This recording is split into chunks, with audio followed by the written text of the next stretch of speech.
Deep within the damp, red clay archives of rural Georgia, there is a ledger that smells of rot and old ink.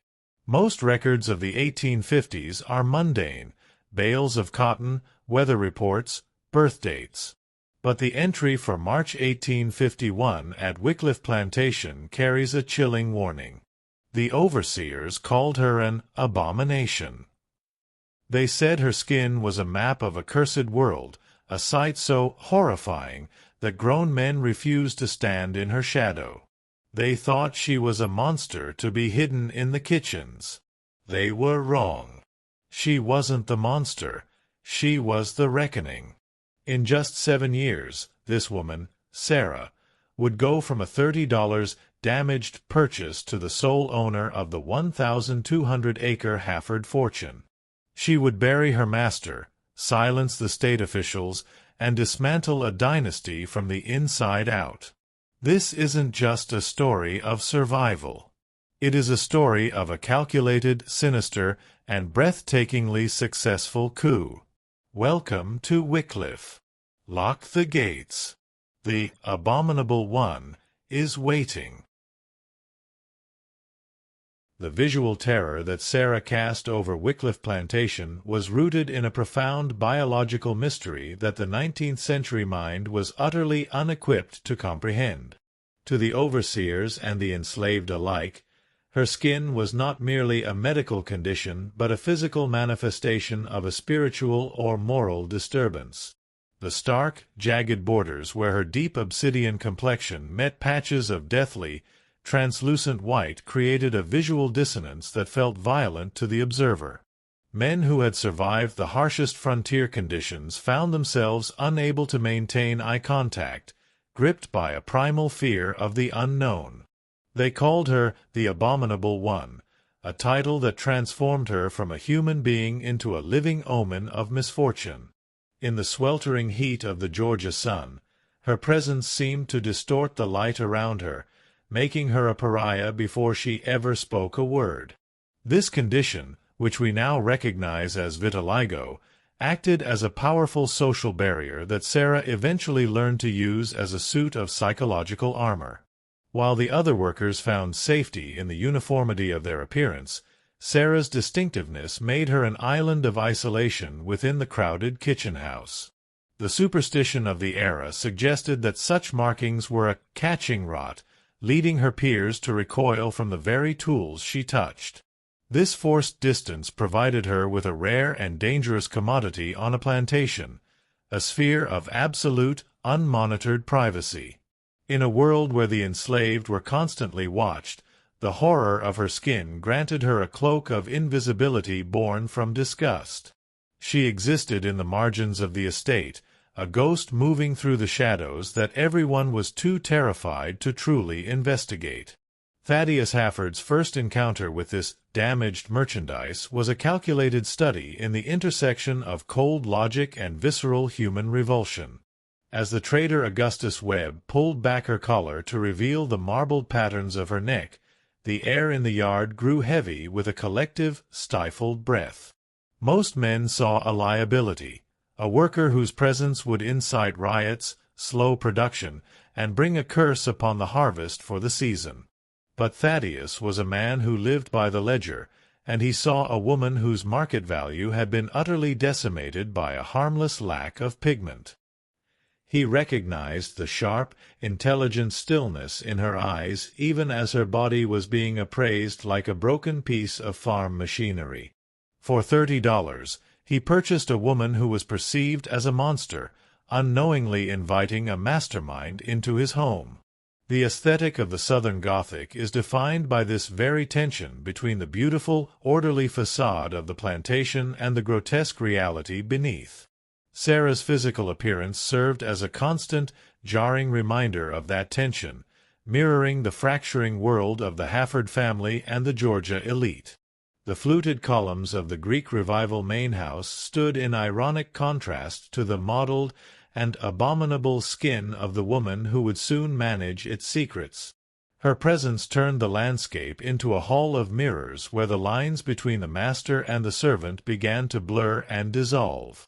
As the patches of white on her skin spread over the years, so too did her influence over the estate's most intimate and vital operations.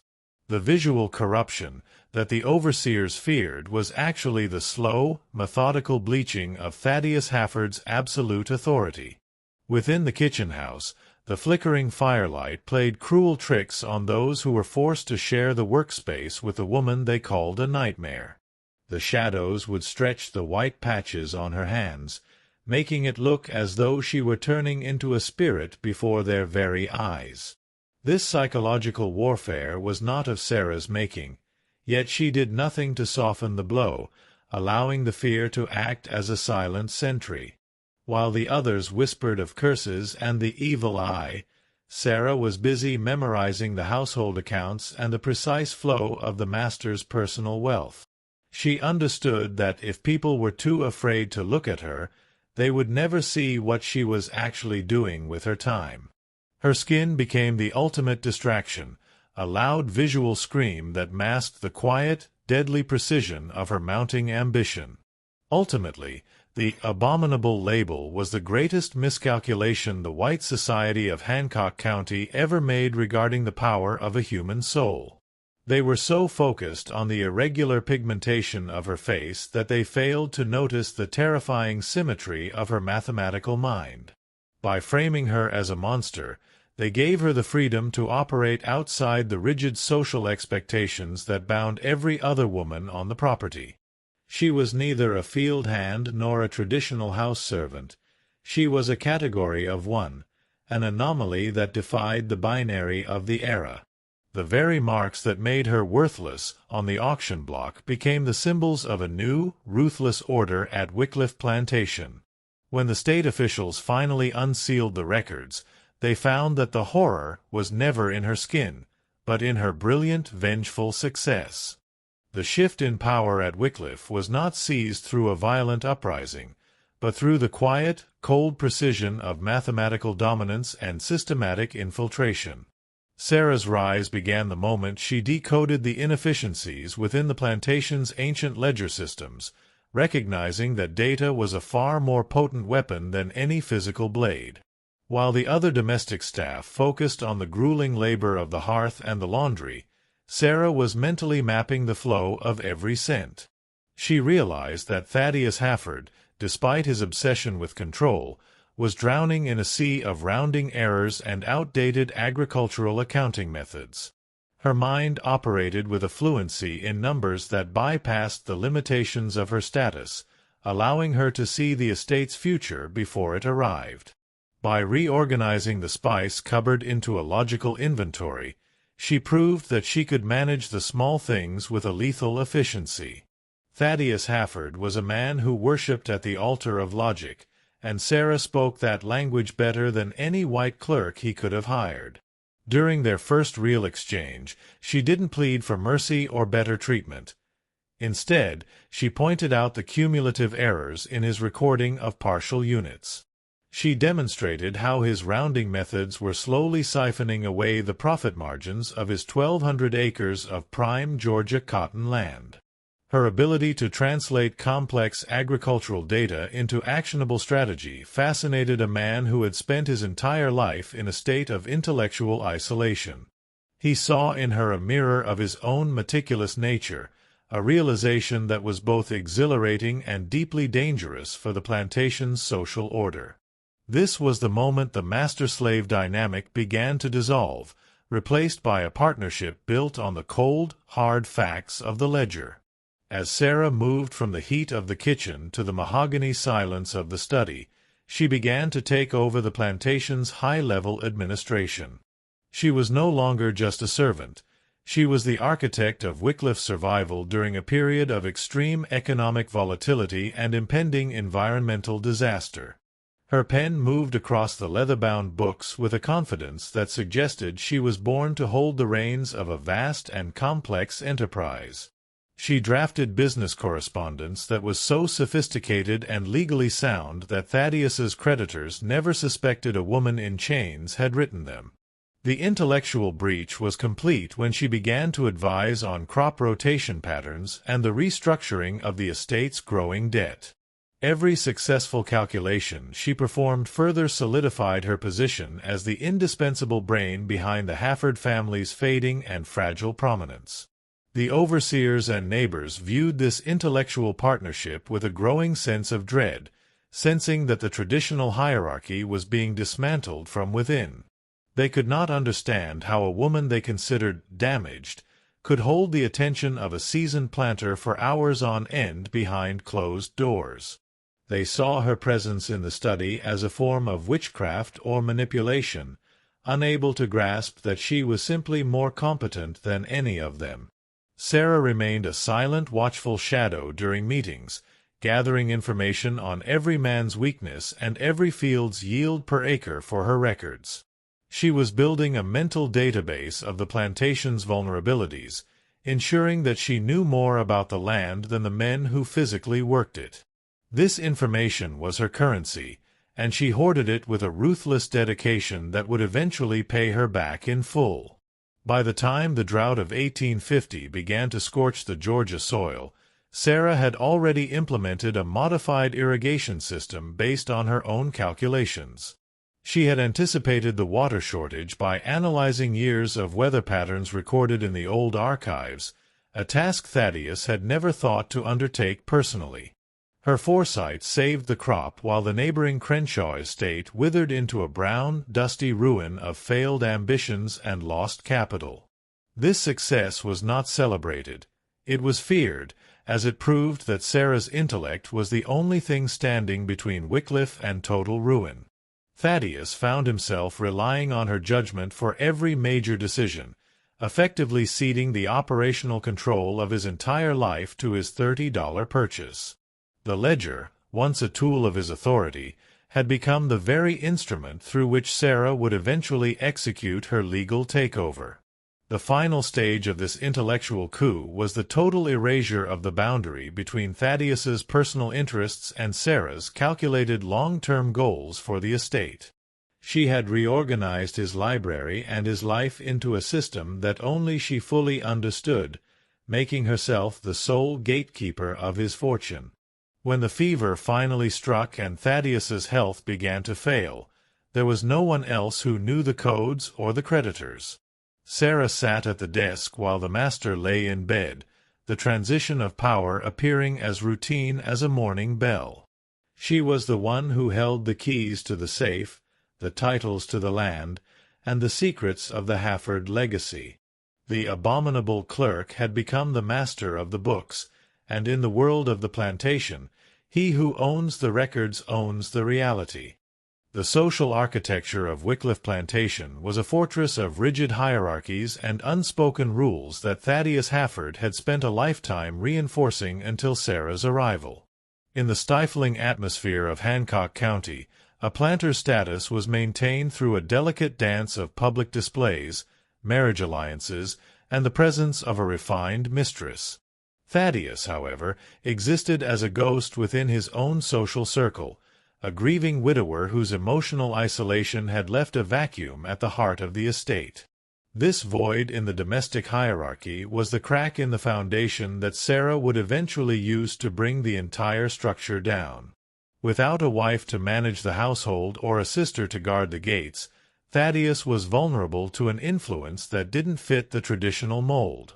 The silence of the great house became the perfect laboratory for a social experiment that would soon turn into a scandal.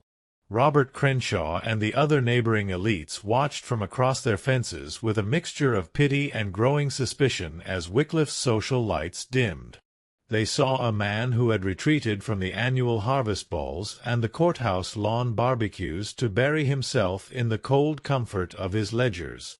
This withdrawal was not merely a personal choice. It was a slow severing of the ties that bound the planter class together in a mutual pact of survival. By refusing to remarry or host the Savannah relatives, Thaddius unwittingly removed the protective buffer that social scrutiny usually provided against unconventional domestic arrangements. He created a private world where the laws of Sparta, Georgia, no longer seemed to apply, and where the hierarchy could be quietly rewritten. Into this isolation, Sarah stepped not as a servant, but as the only intellectual peer Thaddius had encountered in his years of mourning. The domestic staff, led by the free woman of color Della Puette, were the first to witness the blurring of lines that others only whispered about in town. Della had managed the Hafford household for a decade with a crisp, unemotional efficiency that mirrored Thaddeus's own cold nature, yet even she found Sarah's ascent baffling. She watched as the traditional distance between the master and the kitchen house dissolved into long afternoons of shared silence and low-voiced debates in the study. The meals that were once served in the formal dining room were now carried on trays to the workspace where the boundaries of race and station were being systematically ignored. The kitchen staff felt the shift in the air, a tension that suggested the very walls of the house were losing their sense of purpose. They saw a master who was no longer presiding over his property, but was instead being quietly absorbed by it. In the eyes of the Hancock County Society, the absence of a white mistress at Wickliffe was more than a tragedy. It was a dangerous breach of the natural order. Without a woman of proper standing to oversee the moral climate of the house, the community feared that the plantation would become a site of uncontrolled and transgressive behavior. This fear was fueled by the sight of Sarah moving with increasing frequency between the servant quarters and the master's private sanctuary in the light of day. The informal social hierarchy, led by Louisa Crenshaw, began to view Wickliffe not as a neighboring estate, but as a growing cancer in their meticulously ordered world. They recognized that if one man could abandon the rules of his class, the entire system of their own power was at risk. The social isolation that Thaddeus sought for peace was becoming a weapon that his peers would eventually use to justify their intervention. The relationship that developed between Thaddeus and Sarah was a profound violation of the commercial transaction that Thaddeus believed marriage and social life to be. By finding a partner who offered intellectual stimulation rather than a dowry or political alliance, he had committed the ultimate sin against his own heritage. Sarah became the shadow mistress of Wickliffe, a role that required no silk gowns or silver tea sets, only the sharp edge of her mind and her presence. She sat in the chairs meant for Savannah debutantes and handled the correspondence that should have been the duty of a legal heir. This domestic coup was far more threatening than any field rebellion because it attacked the psychological and social legitimacy of the white planter class's authority. The two of them existed in a bubble of their own making, ignoring the gathering storm of judgment that was building just beyond the Oak Line Drive. As the summer of 1850 progressed, the isolation of the master's house reached a tipping point where the rumors in Sparta could no longer be ignored by the law. The conversation between Thaddeus and Robert Crenshaw at the tavern was the final warning that the social world was preparing to strike back against the anomaly. Thaddeus's defense of Sarah's competence was seen not as a sign of progress, but as a symptom of a mind that had been corrupted by a monstrous influence. He had traded his reputation for efficiency, and in doing so, he had left himself and Sarah without any allies when the fever finally arrived to test their strength. The fortress of isolation they had built together was perfect for a takeover, but it was also a tomb once the outside world decided to seal the doors. The social vacuum was finally filled with the cold reality of a state investigation that would seek to erase their names forever. The summer of 1850 descended upon Hancock County like a biblical plague, bringing a drought that would serve as the ultimate crucible for the power dynamic at Wickliffe. The Georgia sun became a relentless predator, sucking the moisture from the red clay until the ground cracked open like the parched skin of an ancient giant. While neighboring planters prayed in the local churches for a reprieve that never came, Sarah was busy analyzing the northern boundary's creek levels with a cold, clinical eye. She recognized that the environmental crisis was not just a threat to the harvest, but a unique opportunity to demonstrate her absolute necessity to the estate. As the cotton leaves curled and turned to dust, she drafted the blueprints for a diverted irrigation system that defied the traditional agricultural wisdom of the era. Thaddius, weakened by the heat and his own growing mental fatigue, followed her lead as if she were the only compass left in a world on fire. This environmental collapse acted as a catalyst for the total breakdown of the traditional labor management systems that had governed the plantation for decades. The work schedules were adjusted not by the overseer's whips, but by Sarah's meticulously calculated charts that spared the field hands the worst of the midday's murderous heat. This shift in authority was visible to every man on the property, as the Abominable One moved through the rows of dying crops with an authority that was both quiet and terrifying.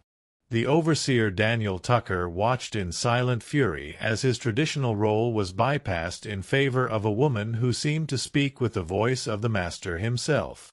The drought had stripped away the facade of white supremacy, leaving only the raw reality of who possessed the intelligence to survive the scorched earth.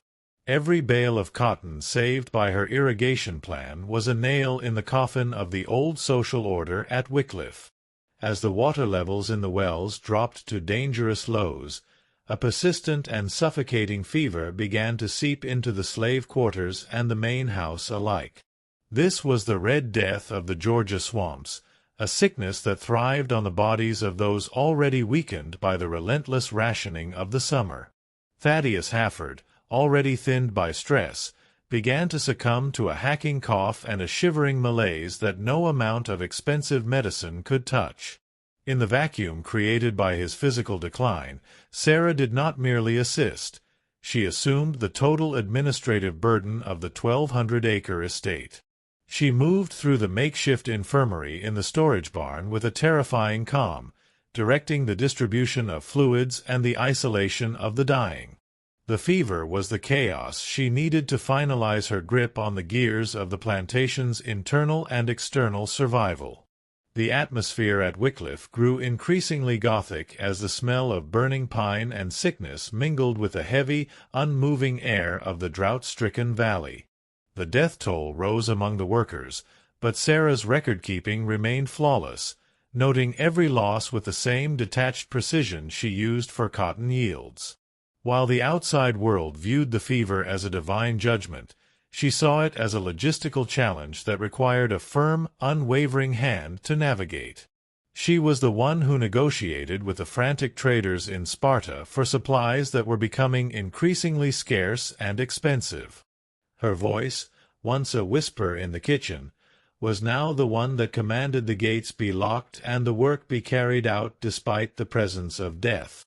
The abominable clerk was now the only thing keeping the plantation from dissolving into a mass grave of failed ambitions. Thaddius's decline into a feverish delirium provided the final cover Sarah needed to move from a trusted adviser to a de facto sovereign. In his moments of clarity, he looked at her not as a servant, but as the personification of the efficiency he had worshipped his entire life. He signed documents he could no longer read and gave verbal orders that Sarah had crafted for him, effectively turning his own authority into her personal tool. The neighbors, sensing the weakness at Wickliffe, tried to intervene, but they were met at the Oak Line Drive by an iron-willed Sarah who spoke for the master. She used the fear of the fever as a weapon to keep the nosy and the suspicious away from the house while she consolidated her legal position. The environment had become her most loyal ally, creating a barrier of sickness and heat that protected her maneuvers from the prying eyes of the law. By the end of that brutal season, the physical and social landscape of Wickliffe had been permanently altered by the dual forces of the drought and the fever. The fields that had survived were a testament to Sarah's foresight, while the graves in the pine grove were a testament to the price of that survival. Thaddius was a hollowed-out shell of his former self, a man who had survived the sickness only to realize he no longer truly owned his own life. Sarah stood at the window of the study, looking out over a kingdom that was now hers in everything but name, her skin glowing in the fading summer light.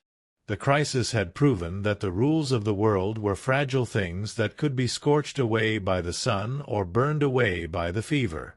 She had outlasted the heat, the sickness, and the master, preparing for the final legal chess move that would seal the estate's fate.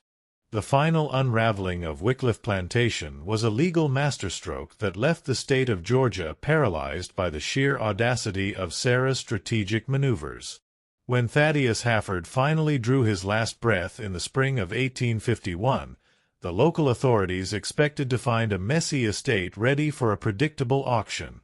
Instead, they were met with a fortress of ironclad documentation that Sarah had spent years preparing under the guise of routine administrative assistance. Every debt, every deed, and every transfer of power had been notarized and recorded with a precision that left no room for the usual white-lead probate challenges. She did not simply take the land. She inherited it through a complex web of corporate shells and legal loopholes that Thaddius had signed into existence during his final, fevered months. The Abominable One had effectively used the master's own obsession with meticulous record-keeping to architect her own freedom and total ownership of his empire. The initial investigation into the circumstances of Thaddius's death was launched with a fervor fueled by the neighborhood's collective outrage and deep-seated racial anxiety. State officials arrived at the Greek Revival Mansion expecting to uncover a tale of poisoning or crude coercion that would allow them to seize the property. What they found instead was a woman who spoke the language of the law with a terrifying fluency that silenced even the most aggressive Spartan attorneys. Sarah presented a series of sealed directives and financial settlements that proved Thaddius had intentionally placed the estate under her control to protect it from his creditors. The investigators were forced to confront a reality where the property had legally become the proprietor, a paradox that threatened the very foundation of the Southern judicial system. The sheer brilliance of her legal defense was so disruptive that the preliminary reports were immediately flagged for higher executive review. As the case reached the state level, the political implications of a former slave owning a massive cotton empire became a nightmare for Georgia's ruling class. If Sarah's victory were made public, it would serve as a blueprint for the dismantling of the plantation system through the use of its own civil codes. The governor's office was flooded with frantic correspondence from neighboring planters who feared that Wickliffe would become a beacon of hope for the oppressed. To prevent a widespread collapse of social order, a decision was made to treat the Wickliffe situation as a dangerous anomaly rather than a legal precedent. The official reports were not merely filed away. They were classified under a state of emergency and locked in archives that would remain untouched for over a century. The truth of how a woman labeled as a monster had outsmarted the state was buried beneath layers of bureaucratic silence and institutional shame. Despite the official sealing of the records, Sarah's presence at Wickliffe remained a haunting, undeniable reality for the people of Hancock County for years to come. She managed the 1,200 acres with a ruthless efficiency that shamed her neighbors, turning the plantation into the most profitable estate in the region's history. She moved through the white-tiled halls of the main house with a cold, untouchable dignity that defied every attempt at intimidation or social ostracization. Because she held the titles and the bank accounts, the very merchants who had once whispered about her condition were forced to bow to her financial authority. She lived as a ghost in the machine of the South, a woman who had successfully inverted the world while the law pretended she didn't exist. Her success was a silent, daily scream against the logic of the world that had tried to value her at $30. The eventual disappearance of the Wickliffe fortune into Sarah's private hands served as the final chapter in a story of absolute, calculated vengeance through success.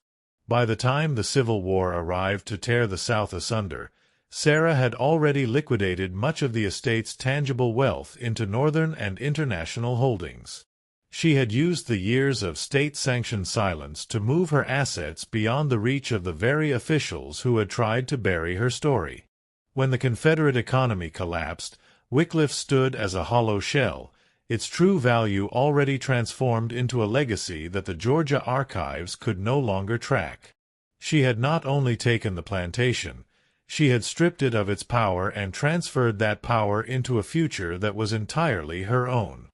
the woman they called Abominable, had the last laugh as she vanished into the pages of history with a fortune they could never reclaim.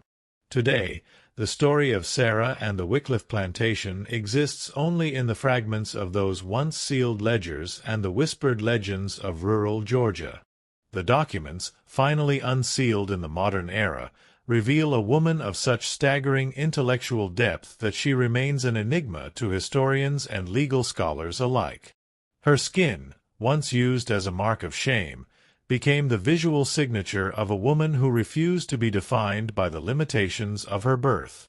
The investigation's failure to find a single flaw in her legal takeover stands as a testament to the power of a mind that refuses to accept the role of a victim. Sarah's journey from the auction block to the master's study is a reminder that the most dangerous weapon in any war is a superior understanding of the enemy's own rules.